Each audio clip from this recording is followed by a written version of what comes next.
Bujku Subikeshi nga fshati Majtari sipërme në Maqellar të Dibrës prej vitit 1999 punon me mjetin e tij agregat në tokat e fshatit. Ai tregon se pas vitit 2007 bujqësia ka marrë pikjatën dhe në ditët e sotme as 25% e tokës bujqësore nuk punohet.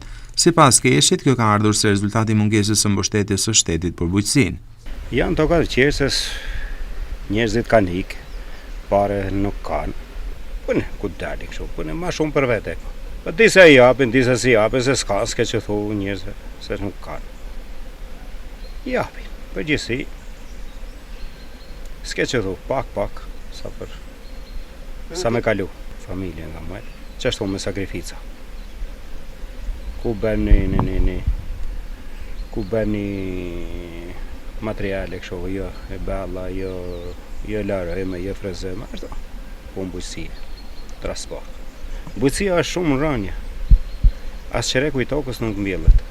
Kimi pas fushat ditë, natë të punu.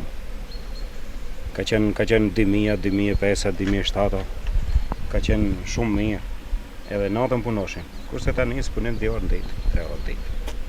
Nuk ka, atë ngel traktori vetëm për vete. E teksa puna në komunitet ka rënë, Bujku Subikeshi thot se punon vetëm tokat e tij, por edhe aty ka probleme me mbështetjen e subvencioneve. Duke qenë se tokat i kanë emrin e babait të tij që ka ndëruar jetë, Subiut i është refuzuar mbështetja. Tjetër problematik sipas tij është edhe mbi vendosja e parcelave.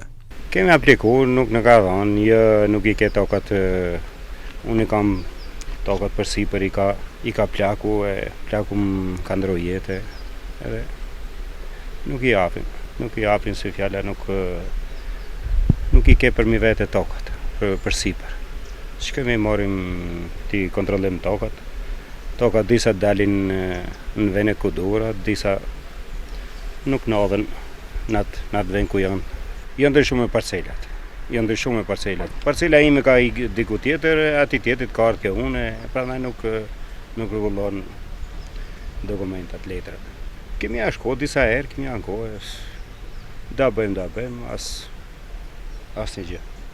Bujku Subikeshi thot se me këtë rënje që po pëson bujqësia shumë shpejt asnjë pollom tokë në Maqellar nuk do të punohet më.